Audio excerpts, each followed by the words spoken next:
Shalom, peuple de Dieu. C'est frère Emmanuel Beaufrère de l'église La Voie éternelle du ciel, serviteur au sein de l'église. Et aujourd'hui, par la grâce du Seigneur, nous allons parler de l'habillement. Et nous allons comprendre la loi sur l'habillement de Dieu. Et c'est par là que nous allons comprendre, parce qu'il y a beaucoup de personnes qui disent que non, ici, nous les femmes ne portent pas ceci, les hommes ne doivent pas porter ceci. Et nous ne comprenons pas d'où viennent ces choses. Est-ce que c'est écrit dans la Bible ces choses-là? Donc nous allons voir toutes ces choses au cours de notre prédication. Mais avant toutes ces choses, nous allons premièrement prier brièvement. Seigneur Dieu Tout-Puissant, donne l'entendement à tout le monde, afin qu'il puisse comprendre ta parole et qu'il pratique ta parole. Au nom puissant de Jésus-Christ, je suis prié. Amen. Amen. Nous allons lire 2 Corinthiens 3, verset 13. Nous descendons. 2 Corinthiens 3, 13, nous lisons au nom de Jésus. Amen. Et nous ne faisons pas comme Moïse, Nous ne faisons pas comme Moïse. Moïse faisait comment? qui mettait un voile sur son visage, pour que le fils d'Israël ne fixasse pas le regard sur la fin de ce qui était passager. C'est que Moïse mettait un voile. Nous ne voulons pas mettre du voile. Alléluia. Amen. Parce qu'il y a un problème. Lorsqu'on met le voile, c'est là qui pose problème.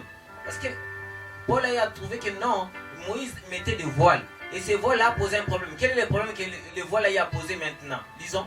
Mais ils sont devenus durs d'entendement. Dire d'entendement, ils n'arrivent pas à entendre normalement, ni pas comprendre. Parce que l'entendement, c'est une faculté de la compréhension. Car jusqu'à ce jour, le même voile demeure. Jusqu'à ce jour, le même voile demeure. Quand ils font la lecture de l'Ancien Testament, ils ne s'élèvent pas parce que c'est en Christ qui disparaît. C'est que lorsqu'on lit l'Ancien Testament, il y a un voile automatiquement. Jusqu'à ce jour. Jusqu'à ce jour. Quand on lit Moïse, un voile est jeté sur leur cœur. Mais lorsque le cœur se convertit au Seigneur, le voile est ôté. C'est que nous avons compris que maintenant, lorsque Moïse parlait, il parlait avec le voile. Mais qu'est-ce que signifie le voile? Parler avec le voile. Alléluia. Amen. Automatiquement, nous allons lire pour comprendre lorsqu'on parle avec le voile, comment on parle avec le voile. Luc 9, verset 44 à 45. Nous allons comprendre comment on parle avec le voile. Et quand on parle avec le voile, quelles sont les conséquences? Luc 9, 44, nous lisons au nom de Jésus. Pour vous, écoutez bien ceci. Le Fils de l'homme doit être livré entre les mains des hommes. Mais les disciples ne comprenaient pas cette parole. Ne comprenaient pas cette parole. Elle était voilée pour eux. C'est que cette parole-là avait du voile. C'est que Jésus parlait avec le voile aussi. Afin qu'ils n'en eussent pas le sens. Et ils craignaient de l'interroger à ce sujet. C'est qu'ils n'ont pas compris le sens de la chose. C'est que lorsqu'il y a un voile, on ne comprend pas le sens de la chose. Alléluia. Amen. C'est que maintenant, Moïse cachait quoi dans le voile? Il y avait quoi dans son visage? Parce qu'il portait le voile. Lisons d'abord Exode. Nous allons comprendre comment Moïse parlait. Et lorsqu'on comprend comment Moïse parlait, c'est par là que nous allons comprendre toutes les lois qui ont été écrites. Exode 34, verset 34 à 35. Exode 34, 34 à 35. Aujourd'hui, les voiles posent un problème. Mais lorsqu'on lit l'Ancien Testament, il y a toujours les voiles. C'est qu'on ne comprend pas ce qui a été écrit. Nous lisons au nom de Jésus. Quand Moïse entrait devant l'Éternel pour lui parler, il ôtait le voile jusqu'à ce qu'il sortît.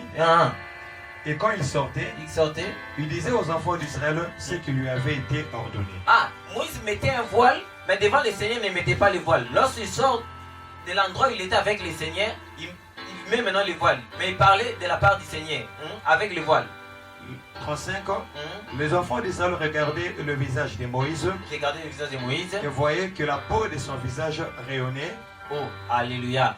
On voyait que la peau du visage de Moïse est rayonnée. Lorsqu'on parle du rayonnement, c'est automatiquement il y a la lumière.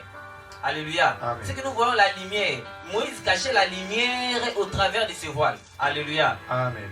Qu'est-ce que nous avons compris que Moïse cachait la lumière au travers de son voile? Peut-être que nous n'avons pas compris la lumière. Nous allons comprendre la lumière dans Proverbe 6, verset 23. C'est par là que nous allons comprendre aussi que comment Moïse cachait la lumière. Proverbe 6, verset 23. Nous lisons au nom de Jésus. Amen. Car le précepte est une lampe. Le précepte est une lampe. Et l'enseignement une lumière. Et l'enseignement est une lumière. C'est qu'il y avait des enseignements que Moïse cachait. Parce que les enseignements est une lumière. Or, il y avait la lumière que Moïse cachait. Alléluia. C'est qu'il y a des enseignements cachés dans ce que Moïse donnait. Mais lorsque nous lisons, nous disons que non, ceci, c'est là. Aujourd'hui, nous allons comprendre tout ce qui a été écrit. Nous n'allons pas parler comme Moïse qui mettait le voile. Alléluia. Amen. Nous entamons automatiquement dans notre sujet du jour, l'habillement. Deutéronome 22, verset 5. Deutéronome 22, verset 5. Nous lisons au nom de Jésus. Amen. Une femme ne portera point un habillement d'homme, et un homme ne mettra point de vêtements de femme, car quiconque fait ces choses est en abomination à l'Éternel ton Dieu. Alléluia. Amen. La Bible a bien précisé que l'homme ne portera pas l'habillement d'une femme, et la femme vice-versa. Mais les problèmes se posent où? Lorsqu'on nous a dit l'habillement d'homme, l'habillement de femme, on n'a pas eu à préciser c'est quoi, quel est l'habillement d'homme, quel est l'habillement de la femme. Et nous devons comprendre qui a eu à statuer premièrement sur l'habillement. Est-ce que nous devons aller dans les statuts des hommes ou les statuts de Dieu? Alléluia. Amen. Nous devons premièrement comprendre. Parce que si nous disons que c'est les pantalons, d'où est-ce qu'il est écrit que c'est les pantalons? Lisons d'abord Proverbe 30, versets 5 à 6. Parce que si nous disons c'est les pantalons, nous sommes hors de la volonté du Seigneur. Parce que la Bible n'a pas parlé du pantalon. La Bible a dit l'habillement d'homme. Maintenant, nous devons chercher quel est l'habillement d'homme. Proverbe d'abord 5 versets. Proverbe 30, 5 à 6. 35 à 6. Toute la parole de Dieu est éprouvée. Toute la parole de Dieu est éprouvée. Il est un bouclier pour ceux qui cherchent en lui un refuge. N'ajoute rien à ces paroles. Oh. La Bible nous demande de ne pas ajouter. Mais lorsqu'on dit que c'était les pantalons, on vient d'ajouter. Moi aussi, je pouvais dire c'est les polos. Mais lorsqu'on dit les pantalons, c'est qu'on vient d'ajouter. Nous ne devons pas ajouter. De peur qu'ils ne te reprennent et que tu ne sois trouvé menteur. Ah oui. Donc ceux qui disent pantalons, ceux qui disent, ils doivent voir là où ils ont eu cette indication. Que l'habillement d'homme c'est les pantalons, que l'habillement des femmes c'est peut-être des jupes ou des pagnes. Alléluia. Amen. Parce que si nous reconnaissons que les statuts de l'habillement dépendent des hommes, certainement nous devons reconnaître aussi qu'il y a des pantalons femmes, couture femmes. Et si nous disons ça, parce que nous connaissons que, si nous reconnaissons que ce sont les hommes qui ont eu à statuer, nous devons reconnaître aussi que les hommes ont à statuer qu'il y a des pantalons couture femmes. Mais quel est vraiment l'habillement d'homme? Quel est l'habillement d'une femme? C'est là que nous devons comprendre la parole de Dieu. Alléluia. Amen. Et pour comprendre ça, nous devons aller maintenant dans les statuts de Dieu, dans la loi de l'habillement de Dieu. Et si nous comprenons la loi de l'habillement de Dieu, c'est là que nous allons comprendre, ah, voici l'habillement d'homme, voici l'habillement d'une femme. Alléluia. Amen. Nous allons lire les mêmes Deutéronome, les 11e verset. Parce que certaines personnes lisent seulement Deutéronome 22, verset 5, mais ne lisent pas les 11e verset. Ça fait partie de la loi de l'habillement. Deutéronome 22, verset 11. Tu ne porteras point un vêtement tissé de diverses espèces de filles, de fils. Ah, la Bible nous demande de ne pas porter des vêtements tissés de diverses espèces de fils. Donc, il y a des fils blancs, les fils noirs. Il y a une personne qui est en train de porter peut-être un blouson et il mélange avec d'autres tissus. Automatiquement, tu es dans l'iniquité. Alléluia. Amen. Tu es dans l'iniquité. Maintenant, nous devons comprendre la parole de Dieu. Est-ce que cette parole, nous les respectons? Certainement pas. Nous devons d'abord lire Jacques 2. Jacques 2, verset 10. Afin de comprendre beaucoup de choses. Jacques 2, verset 10. Jacques 2, verset Parce que nous respectons seulement selon notre compréhension. Jacques 2, verset En disant que les pantalons, mais les 11e verset du Deutéronome, nous ne respectons pas. Disons d'abord Jacques 2, verset 10. Car quiconque observe toute la loi, mais pêche contre un seul commandement, devient coupable de tous. Alléluia. Amen. C'est qu'il y a des lois. Mais si tu respectes toutes les lois, s'il y a 10 lois, tu respectes 9 et tu as eu à transgresser une seule loi, tu n'es pas coupable seulement de la loi dont tu as eu à transgresser, tu es coupable même de la loi dont tu n'as pas eu à transgresser. Donc toute la loi.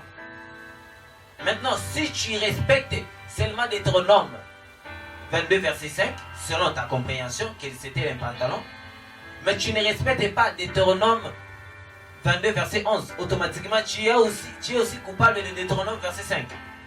C'est ça la réflexion. Alléluia. Amen. Alors, partant de cette idée, nous devons comprendre, nous devons respecter toute la loi de Dieu sur l'habillement. Nous ne devons pas prendre seulement ça. Nous devons aussi lire une autre loi qui parle de l'habillement. Sophonie 1, verset 8. Et dans Sophonie 1, nous allons comprendre aussi cette loi. Si nous sommes capables de respecter cette loi. Sophonie 1, verset 8. Nous lisons au nom de Jésus. Amen. Au jour du sacrifice de l'Éternel, Au jour du sacrifice de l'Éternel, je châtierai le prince et le fils du roi et tous ceux qui portent des vêtements étrangers. Alléluia. Amen. Là maintenant il y a un problème. C'est que le Seigneur va châtier toute personne qui porte des vêtements étrangers. Mais posons-nous la question. Nous sommes ici en RDC. Il n'y a pas des usines qui fabriquent des vêtements ici. C'est que tout ce que nous mettons ici, c'est importé. Hein? Tout ce que nous portons ici, c'est importé. Mais la question à poser, c'est quoi? Nous devons comprendre la pensée de Dieu dans ce qui est écrit. Parce que nous portons aujourd'hui Made in Italia, Made in Chine, Made in. Est-ce que nous respectons la parole de Dieu? Est-ce que ces vêtements que nous portons est-il local? Un pasteur qui est en train de dire non, les femmes ne doivent pas porter les pantalons, mais lui-même porte Made in Italia. Est-ce qu'il respecte la parole de Dieu? Oh, j'ai bien dit que Jacques a dit, si tu ne respectes pas, si tu respectes toutes les lois, mais tu as eu à transgresser une seule loi, tu es coupable de toutes les lois, pas seulement une seule loi que tu as eu à transgresser. Donc si tu portes des vêtements étrangers, certainement tu portes aussi des vêtements de femmes si tu es un homme. Alléluia. Amen. C'est la réflexion. Et nous allons comprendre que pourquoi, si je viens de transgresser une seule loi, je suis coupable de toutes les lois. Alléluia. Amen. Nous allons encore lire notre verset afin de comprendre la pensée de Dieu sur l'habillement. Ecclésiaste 9, verset 8. Ecclésiaste 9, verset 8. Nous lisons au nom de Jésus. Amen. Qu'en tout temps, tes vêtements soient blancs. La Bible nous demande qu'à tout temps, les vêtements doivent être. Mais les problèmes maintenant, même moi qui est en train de prêcher, je ne sais pas, est-ce que j'ai un habillement blanc? Alléluia. Amen. Et je vois certaines églises portent seulement des blousons. Alléluia. Amen. Non, nous avons respecté la parole de Dieu. À tout temps, qu'en tout temps, tes vêtements soient blancs. Et celui qui prêche que la femme ne peut pas porter les pantalons, ils doivent aussi respecter cette loi. Sinon, Jacques 2, verset 10, les accompagne aussi. Alléluia. Amen. Donc nous devons comprendre la parole de Dieu. À tout temps, nous devons avoir un habillement. Qu'est-ce que nous avons compris sur la loi de Dieu? Ah, c'est la raison pour laquelle Paul a dit non, attention. Moïse, lorsqu'il parlait, il mettait un voile. Et lorsqu'on lit l'Ancien Testament, il y a le voile. Comment on doit quitter de ce voile-là? C'est en Christ. Alléluia. Amen. Je sais que j'essayais peut-être de prier afin de parler des choses plus claires. Parce que j'ai dit qu'aujourd'hui, je ne veux pas parler comme Moïse. Alléluia. Amen. Et nous allons voir d'abord la loi de Moïse, comment était. Comment était la loi de Moïse? Hébreux 10, verset 1er. Comprendre comment la loi de Moïse était. Hébreux 10, Verset 1er. verset 1er. En effet, la loi qui possède un nombre de biens à venir et non l'exacte représentation des choses. Alléluia. Amen. Donc la loi n'est pas l'exacte représentation des choses. Ce n'est pas l'exacte représentation des choses. Lorsqu'on parle des vêtements, ce n'est pas exactement ça. Bon, c'est quoi? C'est ça le problème. Ce n'est pas l'exacte représentation des choses. C'est quoi? C'est l'ombre des choses. Lorsque nous parlons de l'ombre, il y a une différence entre l'ombre et le corps. Parce qu'il m'est arrivé une fois, j'étais en train de prier et il y avait une lumière à mes côtés. J'ai vu mon ombre dépasser une affaire de 15 mètres. Est-ce que moi je mesure 15 mètres? C'est que l'ombre ne donne pas l'exactitude de la chose. L'ombre ne donne pas l'exactitude de la chose. Maintenant, le corps c'est où? Parce que nous devons comprendre que la loi c'est l'ombre. Et si nous restons dans l'ombre, nous n'allons pas comprendre les choses. Maintenant, nous devons aller dans le corps. Le corps qui donne cette ombre-là. Alléluia. Nous devons comprendre le corps c'est quoi? Colossiens. Colossiens 2, versets 16 à 17. Colossiens 2, 16 à 17. Que personne donc ne vous juge au sujet de manger ou de boire, au sujet d'une fête, d'une nouvelle lune ou de sabbat. C'était l'ombre des choses à venir. Ah, ce sont des lois qu'on vient de citer. Loi des sabbats, loi des... Ah, peut-être nous allons voir ça, c'est les frères juniors. Mais nous allons comprendre que c'était l'ombre des choses à venir. C'était l'ombre. Le corps c'est... Mais le corps est en Christ. Et alléluia. Amen. Le corps c'est en Christ. Maintenant c'est en Christ que nous allons comprendre ces choses-là. Nous ne pouvons pas rester plantés pantalons, faisant des discussions sur des choses. Alléluia. Amen. Nous devons comprendre la parole de Dieu. Maintenant, comment comprendre? Nous devons aller maintenant en Christ. Peut-être d'autres personnes ne savent pas qui est Christ. Alléluia. Amen. Colossiens toujours 2, du premier verset au troisième verset. Colossiens 2. Je veux en effet que vous sachiez combien est grand le combat que je soutiens pour vous et pour ceux qui sont à la Odyssée et pour tous ceux qui n'ont pas vu mon visage en la chair, afin qu'ils aient le cœur rempli de consolation, qu'ils soient unis dans la charité, et enrichis d'une pleine intelligence pour connaître le mystère de Dieu, savoir Christ. Et donc il devait avoir une intelligence pour connaître les mystères de Dieu. Et quel est ce mystère-là? C'est savoir Christ. Et Christ est comment? Disons. Mystère dans lequel sont cachés tous les trésors de la sagesse et de la science. Alléluia. C'est qu'en Christ, il y a toute la sagesse. Maintenant, nous devons prêcher avec la sagesse. C'est la raison pour laquelle Paul disait non. Nous prêchons la sagesse de Dieu mystérieuse et cachée. Donc, nous prêchons Christ. Lorsqu'on prêche Christ, nous ne prêchons pas des choses passagères, non, pantalons, etc. Nous ne sommes pas dans l'ombre. Nous prêchons la sagesse de Dieu. Et dans la sagesse, nous allons comprendre qu'il y a la réflexion. Nous allons comprendre comment les choses sont comme ça. Et dans la sagesse de Dieu, nous allons comprendre que la parole de Dieu dit dans Ésaïe 55, verset 8. La Bible dit que non, mes pensées ne sont pas vos pensées, mes voix ne sont pas vos voix. Lorsque le Seigneur parle de l'habillement, toi tu vois d'autres choses.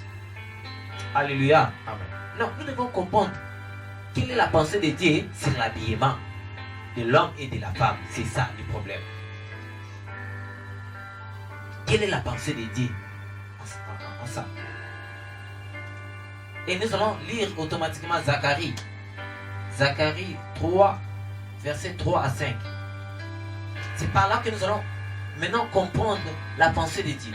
Parce que ce n'est pas l'exacte représentation des choses. La loi n'est pas l'exacte représentation des choses. Mais c'est quoi? Nous devons comprendre maintenant. Si ce n'était pas l'habit que nous voyons, c'est quoi maintenant? Lisons. Zacharie 3, 3 à 5. 3 à 5. Or, je suis été couvert de vêtements sales, et il s'est tenu debout devant l'ange. Je suis été couvert de vêtements sales. Il avait des vêtements sales et il s'est tenu debout devant l'ange. Ok? L'ange prenait la parole, dit à ceux qui étaient devant lui, ôtez-lui les vêtements sales. Et l'ange a demandé qu'on puisse ôter à Josué des vêtements. Puis il dit à Josué, Et puis il dit à Josué, vois, je t'enlève ton iniquité. Oh, donc ce n'était pas des vêtements, mais c'était des iniquités. Alléluia. Amen. Donc les vêtements sales représentaient l'iniquité. C'était l'homme. On devait comprendre maintenant que les vêtements c'est quoi. Donc les vêtements sales c'est l'iniquité. Ce que nous allons comprendre, nous avons compris automatiquement, ce sont des êtres. Alléluia. Amen. Parce que même dans Job 29, verset 14, nous allons comprendre. Maintenant, aujourd'hui, nous avons compris que non, l'habillement, c'est autrement. Job 29, Verset 14. verset 14. Lisons au nom de Jésus. Alléluia. Je me revêtis de la justice Je me revêtais de la justice comme un habit. et je le servais de vêtements. Alléluia. Donc, la justice était pour moi comme un habit. Donc, je lui servais des vêtements. Je servais de la justice comme des vêtements. Alléluia. Amen. Et j'avais ma droiture pour manteau et pour turban. Alléluia. Amen. Maintenant, nous avons compris que non, la justice, donc, nous avons compris automatiquement ce qu'on appelle l'habit, c'est les pratiques. Lorsque nous pratiquons la parole de Dieu, lorsque nous pratiquons les choses, c'est ça que nous avons des habits. Alléluia. Amen. Et les habits sont fabriqués dans des usines. Et ces usines-là fabriquent premièrement des tissus. Alléluia. Amen. Mais d'où viennent les tissus? Lisons d'abord Psaume 50, verset 19. Les tissus selon la parole de Dieu, non selon les hommes. Psaume 50, Verset 19. verset 19. Lisons au nom de Jésus. Alléluia. Tu livres ta bouche au mal Tu livres ta bouche au mal. et ta langue est un tissu de tromperie. Et alléluia. Maintenant, la langue, c'est un tissu. Ah, lorsque nous avons la langue comme un tissu, c'est pour créer des vêtements pour les gens. Alléluia. Amen. Donc, lorsque la parole de Dieu nous avait demandé de porter à tout temps les vêtements blancs. Non, ce n'était pas des vêtements blancs d'une manière physique. Mais nous devons avoir des vêtements blancs selon la parole de Dieu. Amen. Selon le tissu qui sort de la parole de Dieu. Non un tissu de tromperie. Alléluia. Amen. C'est par là que nous allons comprendre la parole de Dieu d'une manière exacte. Les vêtements blancs, c'est la parole de Dieu. C'est la personne qui pratique totalement la parole de Dieu. Et la Bible nous demande encore de ne pas avoir des vêtements étrangers. Or, la Bible nous dit dans Jean, que demeurez en moi et je demeurerai en vous. C'est que lorsque nous demeurons quelque part, c'est le lieu. C'est le lieu que nous demeurons. Et le lieu auquel nous demeurons, nous devons avoir des vêtements de ce lieu-là. Donc si tu es dans la parole de Dieu, si tu es en Christ, tu dois avoir des vêtements selon la parole de Dieu. Tu dois avoir des pratiques selon la parole de Dieu. Alléluia. Amen. Tu ne peux pas avoir des vêtements étrangers. Non. C'est dans cette réflexion-là. Donc les vêtements, ce sont la pratique des choses. Lisons ça dans Apocalypse 19, verset 8. Pour comprendre les vêtements aussi. Apocalypse 19, Verset 8. verset 8. Il lui a été donné Il lui a été donné de se revêtir d'un fin lin un fin lin éclatant, pur. pur. Car le fin lin, ce sont les œuvres justes de saint. Et alléluia. Amen. Nous avons compris que les fins lin, ce sont les œuvres. Les problèmes, ce sont les œuvres. Maintenant, si tu portes quel genre d'habit? Étranger ou l'habit selon la parole de Dieu? Dans le lieu auquel tu demeures, si tu demeures dans la parole de Dieu, tu dois avoir des vêtements de la parole de Dieu. Non des vêtements étrangers comme nous dit Proverbe, Psaume 73, verset 6. Psaume 73, verset 6. 73, 6. Aussi l'orgueil leur sert de collier, De collier. la violence et les vêtements qui les enveloppent. Et la Bible dit la violence et les vêtements qui les enveloppent. C'est qu'automatiquement nous avons compris que la violence est pour eux comme un habit. Maintenant quand tu es chrétien, tu ne peux pas avoir la violence. Amen. Quand tu as la violence en toi, automatiquement, tu as eu à mettre un des vêtements étrangers. Tu dois être châtié par le Seigneur. Alléluia. Amen. Ce n'est pas mal en Italie. Alléluia. Et la Bible nous a dit non. Dans Deutéronome 22, verset 11, de ne pas mélanger les tissus. C'est qu'automatiquement, une personne qui est en train de pratiquer automatiquement la parole de Dieu, il pratique aussi la coutume. Il pratique d'autres choses. Non, tu vois, mes sœurs m'ont dit, il ne faut pas avoir une seule personne dans la vie, il faut avoir au moins 4. Celui-ci va te donner ceci, celui-ci va te donner cela. Automatiquement, tu es en dehors de la parole de Dieu. Tu pratiques des choses, tu mélanges des tissus. Alléluia. Amen. Donc tu mélanges. Dieu ne veut pas de mélange. Tu ne dois pas mélanger les tissus. C'est ça la compréhension de la parole de Dieu. Mais si nous disons que non, l'habillement d'homme, l'habillement des femmes, nous avons compris aujourd'hui que non, l'habillement, lorsque la parole de Dieu dit des habits, l'habit c'est quoi? L'habit, automatiquement, ce sont les œuvres. Et si nous avons compris que l'habit c'est les œuvres, nous devons maintenant comprendre quelles sont les œuvres appropriées à la femme et quelles sont les œuvres appropriées aux hommes. Alléluia. Amen. Nous allons lire 1 Timothée. Nous allons lire 1 Timothée 2, verset 9. 1 Timothée 2, 2, verset verset 9. 9. Je veux aussi que les femmes, vêtues d'une manière décente, avec pudeur et modestie, et ne séparant ni de tresses, ni d'or, ni de perles, ni d'habits somptueux. Ah, c'est que nous avons compris que le Seigneur nous demande aux femmes de porter des vêtements décentes et non somptueux. Réli papa, nous devons comprendre ça. Ah, je veux aussi que les femmes vêtues d'une manière décente, avec pudeur et modestie, ne séparant ni des tresses, ni d'or, ni des perles, ni d'habits somptueux. Ni d'habits somptueux. Lorsqu'on parle d'habits somptueux, c'est quoi? Des habits coûteux. Alléluia. Amen.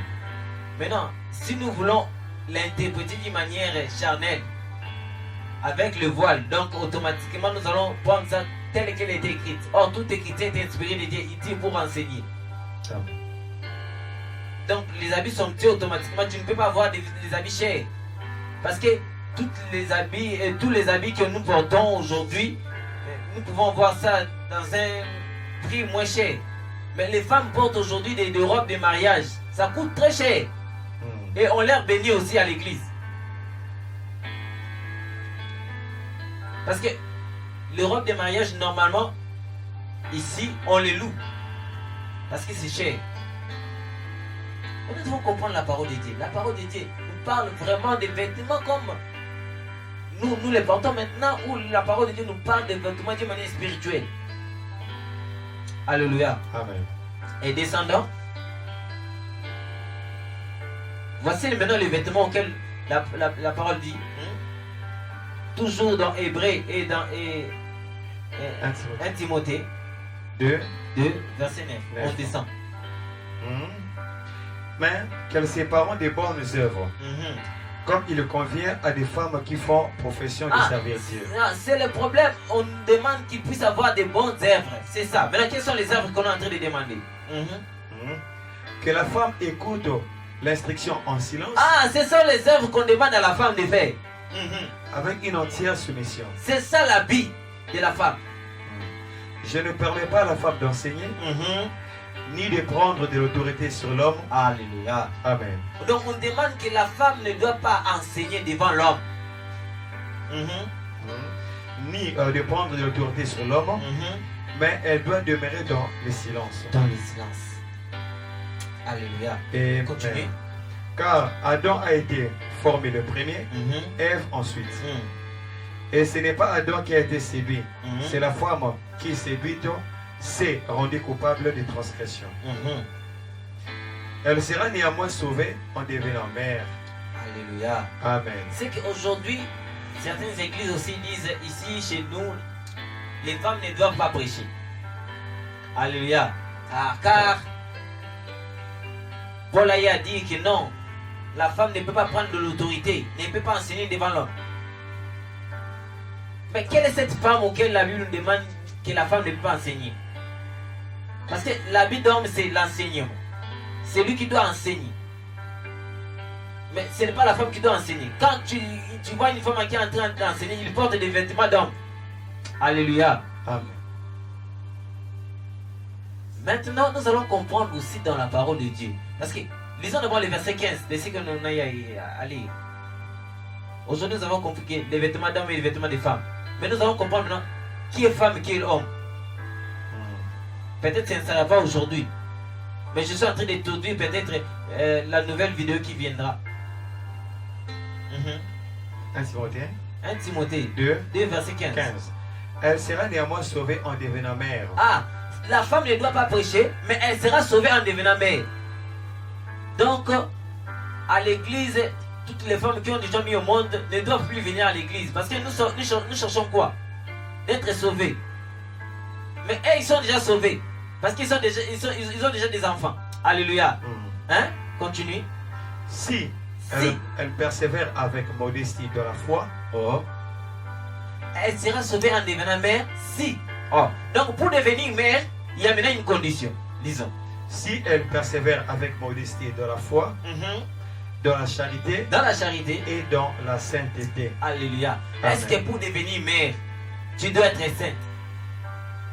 Alléluia.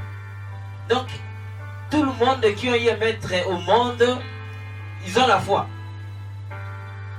Est-ce que tout le monde qui ont mis au monde, toutes les femmes qui ont mis au monde, ont-ils la capacité de craindre Dieu d'une manière directe? Nous devons respecter la parole de Dieu. Mais quelle est cette femme-là qu'on demande? Avant qu'il puisse mettre au monde, il doit avoir ces qualités-là. Lisons un peu Galates 4, verset 19. Parce que lorsque nous lisons la parole de Dieu, nous sommes en train de tordurer des choses. Lisons d'abord. Mes enfants, pour qui j'éprouve de nouveau les douleurs de l'enfantement. Qui est en train de dire ça? Paul. Paul dit que j'éprouve les douleurs de l'enfantement. Entre une femme et un homme qui éprouve les douleurs de l'enfantement. Maintenant, Paul est en train d'éprouver les douleurs de l'enfantement. Alléluia. C'est par là que nous allons comprendre la parole de Dieu. Or, la Bible dit que les conditions qu'on a eu à donner, les malédictions que le Seigneur a données, Dieu avait donné à Ève, c'était quoi? Il augmentera les douleurs de l'enfantement.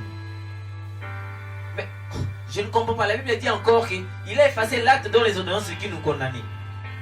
Dans Colossiens 2, verset 14. Maintenant, dans Romains 8, verset 1er, la Bible dit il n'y a plus de condamnation pour tous ceux qui sont en Christ.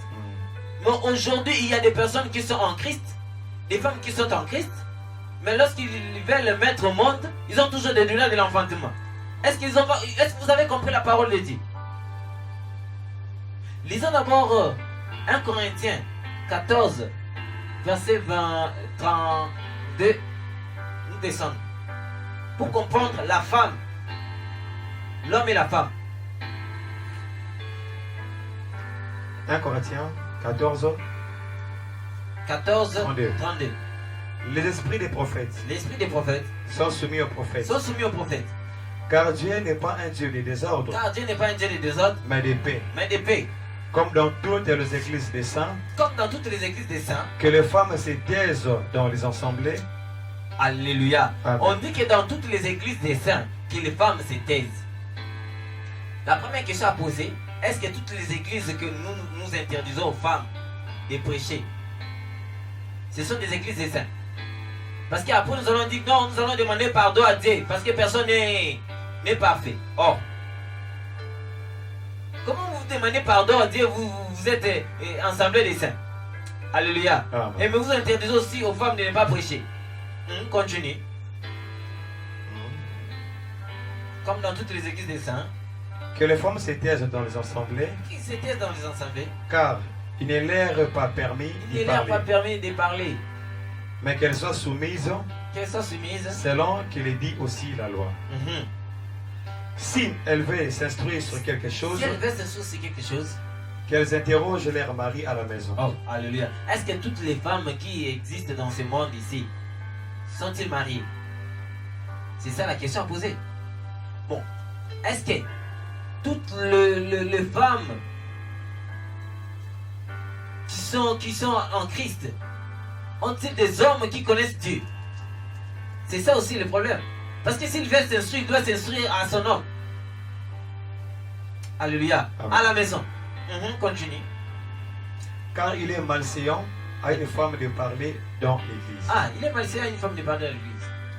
Est-ce de chez vous que la parole de Dieu est sortie? Ou est-ce à vous seul qu'elle est parvenue? Si quelqu'un croit être prophète ou inspiré, qu'il reconnaisse que ce que je vous écris est un commandement du Seigneur. Alléluia. C'est que Paul a bien explicité. Il a dit non, si tu es prophète ou inspiré, tu dois reconnaître ce que je viens d'écrire là, ce n'est pas moi. C'est l'inspiration de Dieu. Alléluia. Amen. Maintenant, l'inspiration a des enseignements. Si tu es prophète, tu dois reconnaître ça. Oui, nous devons reconnaître que la femme ne peut pas parler devant les hommes. Mais qui est homme, qui est femme. Alléluia. Amen. Nous allons lire 2 Pierre.